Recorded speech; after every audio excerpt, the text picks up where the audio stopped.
오늘 말씀을 가지고 권세의 열쇠, 영광의 보좌, 권세의 열쇠, 영광의 보좌라는 제목으로 함께 은혜 나누겠습니다.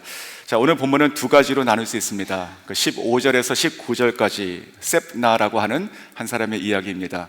그리고 20절에서 23절은 엘리야김이라고 하는 또 다른 한 사람의 이야기를 지금 소개하고 있습니다. 이 두 사람은 동시대 사람입니다. 그리고 직업도 같습니다. 하지만 전혀 다른 사람, 다른 인생을 살았습니다. 오늘 이 말씀을 가지고 저희 모두가 다 하나님의 음성을 듣기를 원하고, 저희가 셈나와 같은 인생이 아니라 그리고 엘리야김 같은 그런 하나님께 쓰임받는 인생이 될 수 있기를 원합니다. 자, 먼저 첫 번째 셈나를 보겠습니다. 15절 제가 다시 한번 읽어드립니다. 주 만군의 여호와께서 이르시되 너는 가서 그 국고를 맡고 왕궁 맡은 자 셈나를 보고 이르기를. 자, 셈나라고 하는 이 사람은 오늘 본문을 보니까 국고를 맡았다, 그리고 왕궁을 맡았다, 이렇게 소개하고 있습니다. 열왕기 하 18장에도 이 사람에 대한 이야기가 기록이 나오고 있습니다. 거기서는 서기관이다 이렇게 얘기하고 있고, 또 당시 그 아수르 사네립 군대가 예루살렘을 에워쌌을 때 히스기야 왕이 사람을 보내서 교섭을 하게 됩니다. 그 중에 보냄받았던 사람 중에 한 사람이 바로 이 셈나라고 기록하고 있습니다. 즉, 이 셈나는 국고를 맡았다, 지금으로 보면 재무장관 정도가 될 것이고, 왕궁을 맡았다, 지금으로 보면 총리 혹은 큰 도시 수도의 어떤 관리자가 될 것입니다. 이 두 가지를 겸했다라는 것이지요. 또한 아수르 전쟁을 막기 위해서 왕이 신임하여 보냈던 특사였다는 것을 보면 정말 종합하면 이 셈나라고 하는 사람은 대단한 사람이다 이렇게 볼 수 있습니다. 그리고 어떤 주석에서는 이 큐티 책에도 이렇게 얘기하고 있는데, 이 셈나를 애굽인이었을 가능성을 또 얘기하고 있습니다. 정말 그가 애굽인이었다면 그는 정말로 자수성가한 대단한 사람으로 볼 수 있습니다. 자, 여러분께서 만약에 셈나라는 인물이 내 자신이라면 어떤 삶을 살 것 같습니까? 인정받았고 또 꿈을 이뤘고 또 행복했을 것 같습니다. 그리고 사람들의 선망의 대상이 되었을 것이지요. 하지만 그러면 우리가 감사하고 또 그 역할을 충실하게 감당하고 살아야 될 것인데, 오늘 성경을 보니까 이 셈나는 그러한 인생을 살지 못했습니다. 16절 제가 다시 읽어드립니다. 내가 여기와 무슨 관계가 있느냐? 여기에 누가 있기에 여기서 너를 위하여 묘실을 팠느냐? 높은 곳에 자기를 위하여 묘실을 팠고 반석에 자기를 위하여 처소를 쪼아내었도다. 자, 셈나가 묘실, 즉 무덤을 팠다 이렇게 지금 기록하고 있습니다. 좀 상황을 보면 이해가 될 수 있지요. 그 당시는 높은 곳에 묘실을 팠다는 것은 마치 그가 자기 자신의 왕과 같이, 그리고 귀족과 같이 여겼다는 뜻이 됩니다. 왜냐하면 그 당시에는 왕, 귀족들은 높은 곳에 묘실을 팠습니다. 반면에 자기 자신을 낮추고 또 평범한 사람들은 낮은 곳에 묘실을 팠겠지요. 즉 자기 분수를 넘은 것으로 볼 수 있습니다. 남유다는 북이스라엘과 달리 왕조입니다. 즉 왕의 자녀들이 왕이 되는 것이고, 다윗의 자손만이 왕으로 나왔습니다. 이 왕의 무덤도 그들에게 주어진 것이었습니다. 셈나는 그에 들어갈 수 없는 사람이죠. 즉, 그런데 셈나는 자기 자신을 그와 같이 여겼다는 뜻이 됩니다. 만약에 정말로 이가 애굽인이었다는 것이 사실이라면 어쩌면 자기는 자기 자신의 성공신화를 썼고, 그 성공신화의 끝은 자기가 죽어서라도 자기 뼈라도 왕의 반열에 올려놓았을 것이다, 올려놓고 싶은 그런 마음이 아니었을까 생각이 듭니다. 예전에도 한번 새벽기도 때 한번 나눴었습니다. 캄보디아에서 어떤 지인을 소개로 만났던 일을 잠깐 다시 나눠드립니다. 그분은 저한테 아주 귀한, 정말 귀한 사람을 저에게 소개시켜 준다고 저를 어느 식당으로 데려갔습니다. 그리고 저는 그분을 만나서 한 2시간, 정말 문자적으로 2시간 정도 아무 말 하지 않고 그분이 하는 말을 그저 경청했습니다. 그런 제가 호감을 보였는지 마지막에 자리를 일어나면서 저에게 명함을 하나 주었습니다. 그리고 그 명함을 주면서 저한테 이렇게 얘기했습니다. 미스터 정, 만약에 캄보디아에서 무슨 문제가 생기든지 자기가 해결할 수 있습니다. 나에게 전화하십시오. 나중에 그 명함을 보니까 그 사람은 부총리였습니다. 자, 국고를 맡은 자, 그리고 왕궁을 맡은 자, 이것을 겸한 자와 비슷한 위치였던 것이죠. 마치 자기가 모든 것의 주인이고 이 나라의 주인이고 법 위에 서 있는 사람처럼 그렇게 얘기했던 기억이 납니다. 저는 그날 그 명함을 공손히 받고 집에 돌아와서 버렸습니다. 이런 생각이 들었습니다. 내가 이 사람에게 도움을 청하는 일이 있다면 그 도움으로 내가 망할 것이다 생각이 들었습니다. 사랑하는 성도 여러분, 오늘 셈나의 경우도 우리들에게 분명한 경고를 그렇게 주고 있습니다. 오늘 15절과 16절을 읽었는데 그 두 부분을 보면 차이가 하나 있습니다. 15절에 보시면 이렇게 돼 있죠. 여기까지 올라오기까지 그의 인생을 표현할 때 맡은 자라고 하는 것을 두 번 얘기하고 있습니다. 그의 것이 아니죠. 그는 맡았습니다. 국고도 맡았고 왕궁도 맡았고, 그런데 16절로 넘어와서 그의 인생이 어떻게 바뀝니까? 자기를 위하여 묘시를 팠고 자기를 위하여 처소를 쪼았다. 자기를 위하여. 공교롭게 성경은 이것을 두 번씩 강조하고 성경에 새겨놨습니다. 이것이 바로 교만이 주는 착각이죠. 어느 섬 넘어가면 이것이 내 것이 아닌 것이 나의 것이 되고, 그리고 내가 주인이 아닌데 내가 주인이 되는 것입니다. 자, 하나님께서는 그런 셈나를 어떻게 하셨을까요? 오늘 그 다음 본문을 보시면 책망하시고 그 죄를 물으십니다.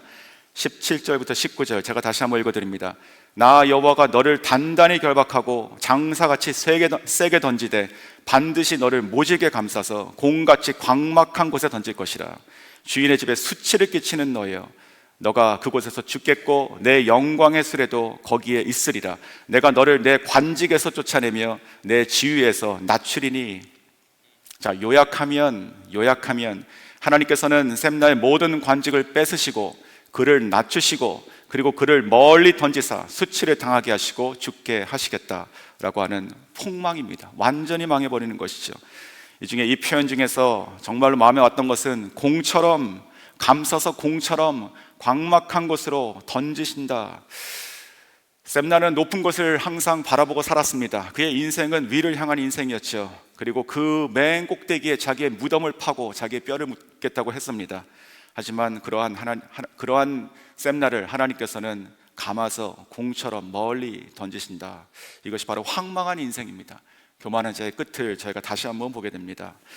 말씀을 준비하며 좀 흥미로운 그런 것을 찾았습니다.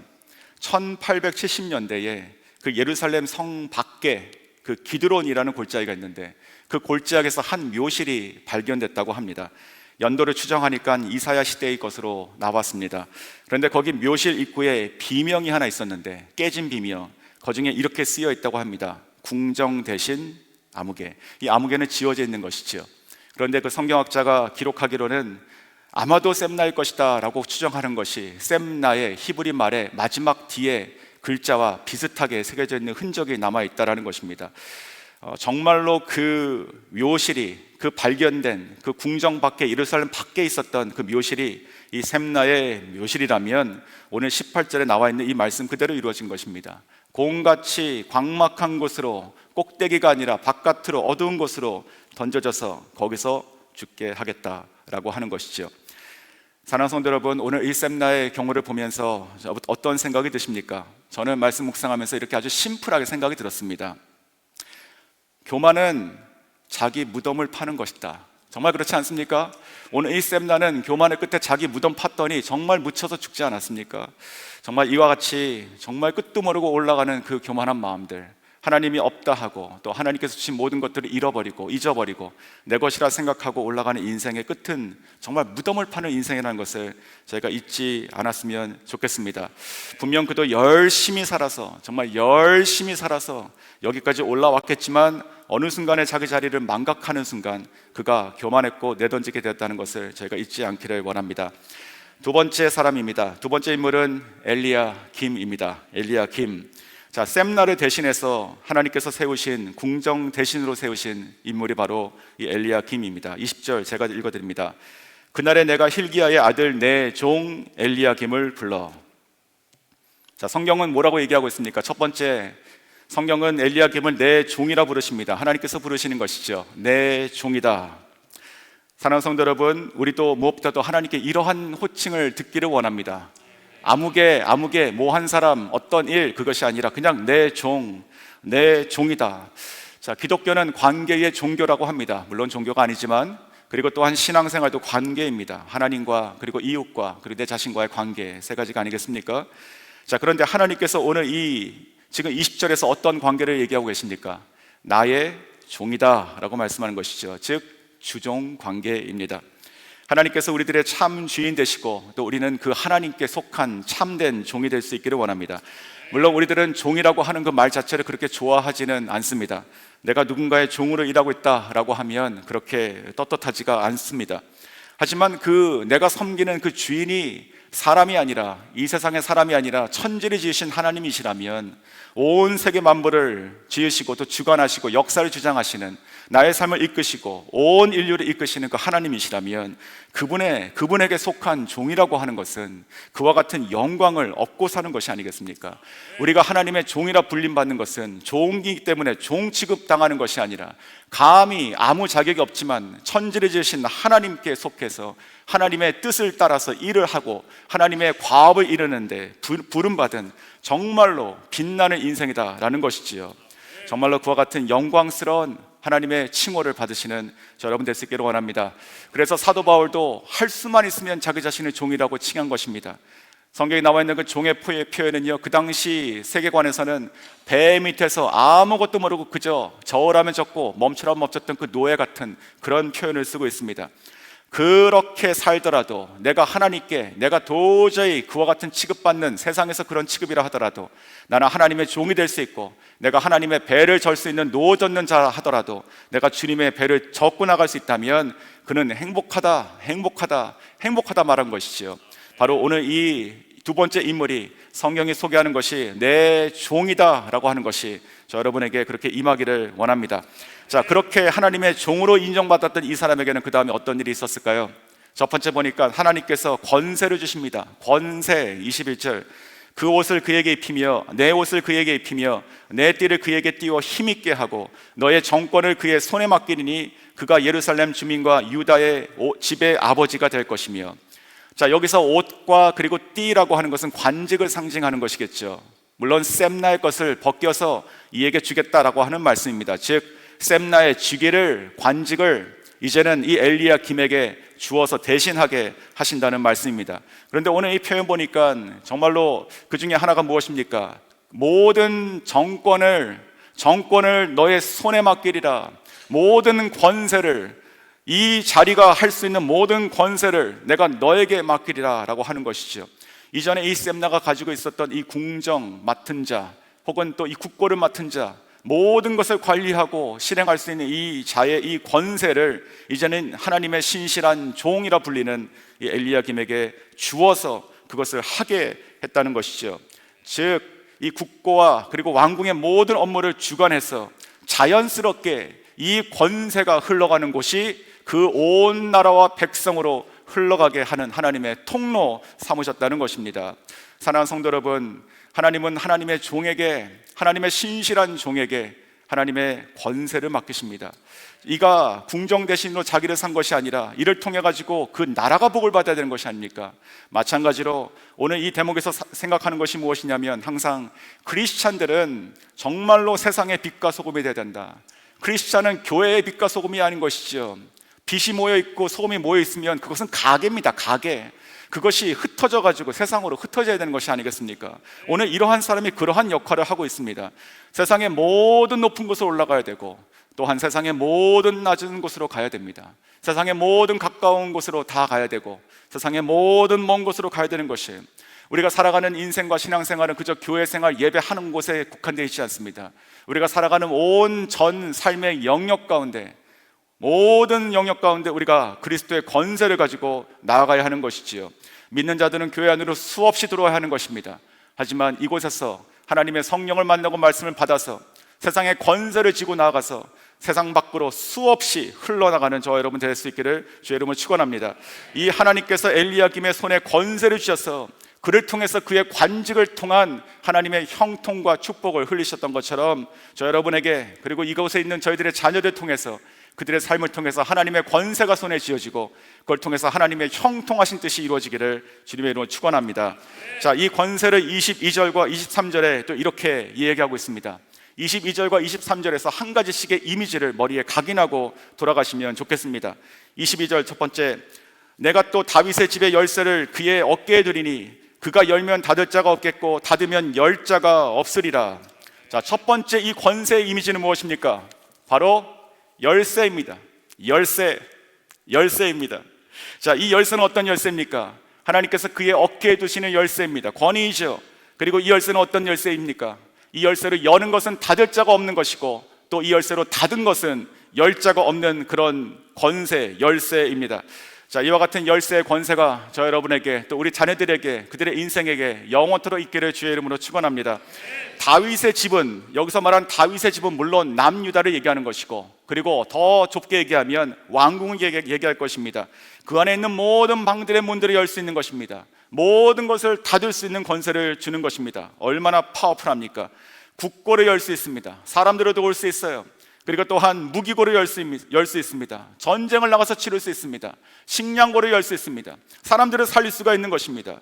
이와 같은 열쇠들, 모든 것을 열면 열고 그리고 닫으면 꺼낼 수 없게 하는 이 열쇠의 권세를 지금 주었다는 것이지요. 나아가서 성도는 어떤 권세를 갖습니까? 어떠한 열쇠의 권세를 갖습니까? 우리가 기도하는 걸 통해서 하늘문을 여는 권세를 갖을 수 있습니다. 그리고 또한 모든 문제를 해결할 수 있는 열쇠를 우리에게 주시죠. 어떤 환경도 그 환경에 매이지 않고 새로운 길을 틀 수 있는 하나님의 돌파의 열쇠를 우리에게 주십니다. 승리의 열쇠를 주십니다. 우리가 하나님을 예배할 때, 우리가 하나님을 찬양할 때 하나님의 임재가 함께 하시겠다고 하신 그 말씀의 성취의 열쇠를 우리에게 주십니다. 우리 가운데 하나님의 영광의 열쇠를 저 여러분의 삶 가운데 주실 줄 믿고 감사드립니다. 이러한 열쇠의 권세가 모든 성도님 한 분 한 분에게, 그리고 우리 교회 전체에게, 그리고 우리들 자녀들에게, 그 자녀들의 자녀들에게 지금토록 영원토록 있기를 주의 이름으로 축원합니다. 자, 이러한 열쇠의 권세 역시 엘리야김을 통해 가지고 온 나라로 흐른 것입니다. 그냥 그의 삶을, 그의 가족과 그 개인의 인생을 축복한 것이 아닙니다. 그가 거기에 있어서 그 권세 열쇠를 손에 쥐고 열고 닫았기 때문에 그 모든 축복과 권세는 백성으로 흘러가게 한 것이죠. 우리도 잊어서는 안 됩니다. 우리가 받은 이 열쇠의 권세 쓰임에 방향이 있는 것입니다. 목적이 있는 것이에요. 바로 그것은 무엇입니까? 바로 나를 위한 것이 아니라 하나님의 마음에 형통한 자가 되어서 그 권세와 축복을 남유다를 향해서, 백성을 향해서 썼던 이 엘리야김처럼 우리 주변에 있는 우리 가족과 우리 주변에 있는 이웃들과 이 사회와 민족과 나라와 이 시대 가운데 우리가 믿음으로 이 열쇠를 사용할 수 있는 저 여러분 될 수 있기를 주의 이름으로 축원합니다. 자, 또한 마찬가지입니다. 이 말씀을 보시면 이 셈나의 경우와 그리고 이 엘리야김은 정말로 백지장 한 장 차이의 인생인 것 같습니다. 왜냐하면 너무나 비슷한 것이고 똑같은 위치에서 똑같은 권세를 가지고 있던 사람이기 때문에 그런 것이지요. 하지만 정말로 이 하나님 앞에 겸손한 자, 그리고 하나님 앞에 교만한 자가 어떠한 인생으로 다르게 됐는지를 저희가 생각하면 정말로 우리 가운데 경고가 되지 않을 수 없습니다. 자, 두 번째 이미지는 무엇일까요? 이자가 가지고 있었던 두 번째 이 권세 이미지는 23절입니다. 제가 다시 한번 읽어드립니다. 못이 단단한 곳에 박힌 같이 그를 견고하게 하리니 그가 그의 아버지 집의 영광의 보호자가 될 것이요. 아멘. 자, 두 번째 이미지는요, 못입니다. 못, 단단한 곳에 박혀 있는 못. 자, 이와 같은 저 여러분 그리고 저희들의 자녀들 될 수 있기를 주의 이름으로 축원합니다. 자, 이 한번 이제 다시 이 못을 보십시오. 이 못이라고 하는 것은 어떻습니까? 못이 살아 있습니까? 못이 스스로 움직일 수 있습니까? 그렇죠, 그럴 수 없습니다. 못은요, 반드시 누군가 손에 쥐어서 박아야지 박힙니다. 맞죠? 자, 이것이 제일 중요한 것이죠. 우리가 못같이 단단한 인생, 송곳같이 날카로운 인생 꿈꾼다 하더라도 하나님의 손에 쥐어지지 않으면 저희는 강판, 아니 나무바닥에도, 아니면은 그저 이 종이 한 장도 뜰 수 없는 것이 바로 못입니다. 못 자체는 아무런 능력이 없는 것이에요. 하나님께서 손에 쥐어주시고 주님께서 단단한 곳에다가 정하여서 박으셔야지만 걸리게 되는 것이죠. 자, 이 주의 종을 향한 하나님의 축복의 말씀입니다. 자, 엘리야김은 박힌 곳, 그러니까 단단한 곳에 박힌 못과 같이 되리라. 내가 그를 견고하게 세우리라. 세상 가운데 흔들리지 않는 신앙인으로, 그리고 하나님 말씀 가운데 흔들리지 않는 하나님의 신앙인으로 내가 정확하게 그 자리에 내가 박아서 그와 같이 살게 하겠다고 하신 것이지요. 이 엄청난 축복의 말씀, 하나님의 손에 쥐어진 못이 단단한 곳에 박혀있는 이 이미지를 보시며 이것이 바로 이것이 바로 연약한 나지만 하나님의 손에 붙들려서 말씀에 붙들려 살아가는 나의 모습, 우리의 가정의 모습, 우리 남편과 아내, 우리 자녀, 우리 교회와 우리의 미래 세대의 모습 될 수 있기를 원합니다. 자, 이 못이 그 다음에 어떤 말씀이 있었습니까? 이 못 자체에 오늘 성경을 보니까 이런 식으로 표현합니다. 내가 여기에 영광의 보호자를 삼겠다. 자, 이렇게 한번 이미지를 생각해 봤습니다. 단단한 벽에다가 못을 박고 거기다가 이제 무엇을 한 가지를 거는 것입니다. 마치 자기의 옷을 걸듯이 거는 것이에요. 근데 오늘 성경 말씀 보니까 하나님은 이 못으로 비유된 이 엘리야김 인생에 무엇을 걸겠다고 하십니까? 하나님의 영광을 걸겠다고 하십니다. 하나님의 영광의 보좌를 걸겠다고 하시는 것이에요. 우리가 힘써서 그저 하나님께 헌신하는 인생이 아닙니다. 하나님의 임재와 영광이 우리 가운데 걸려 있는 것이에요. 우리가 무엇을 해가지고 그것을 이루어내는 그런 인생이 아닙니다. 하나님께서 우리를 붙잡으시고 우리 가운데 임재하셔서 하나님의 친히 우리 가운데 우리 인생에 걸려 계시고 덮어 계시는 그 영광이 드러나겠다고 하시는 말씀입니다. 자, 이와 같은 축복, 이러한 사람 얼마나 영광스러운 사람입니까? 얼마나 하나님께서 기뻐하시는 사람일까요? 그리고 이러한 사람이 그 자리에서 무릎 꿇고 기도하고 하나님께 간구하는 것들, 하나님께서 왜 그것을 들어주지 않을 수 있겠습니까? 하나님의 마음으로 하나님의 마음을 가지고 울고 기도하고 또 선포하고 또 하나님의 마음으로 나가서 섬기고 살아가는 이 자를 통해서 하나님께서는 기뻐하시며 한 개인을 넘어서 그 온 집안과 그리고 그 나라와 그의 자리를 통한 그 모든 일을 다 축복하셨다고 믿습니다. 사랑하는 성도 여러분, 오늘 이 말씀 통해서 우리가 기억했으면 좋겠습니다. 비슷한 인생, 그러나 전혀 다른 인생을 살았던 두 사람을 보면서 겸손하자. 정말로 교만은 자기 무덤을 파는 것이다. 자기 무덤을 파는 것이다. 정확합니다. 그리고 하나님께 정말로 이 겸손해서 주님의 종으로 쓰임받는 저희가 될 수 있기를 원합니다. 열면 닫을 것이 없고 닫으면 열 자가 없는 이 하나님의 천국의 다윗의 집의 열쇠를 우리가 소유하기 원하고, 그리고 우리의 인생은 흔들리고 연약한 인생이라 하더라도 하나님의 손에 붙들려 단단한 곳에 박힌 못과 같이 견고해질 것이며, 또한 그 못에 영광스러운 하나님의 보호자의 하나님의 영광의 보좌를 저 여러분과 저희들의 자녀들의 삶에, 그리고 지금부터 영원토록 우리들의 교회 가운데, 우리들의 교회 미래 성도 가운데 하나님께서 영원토록 함께 하시기 주의 이름으로 축원합니다.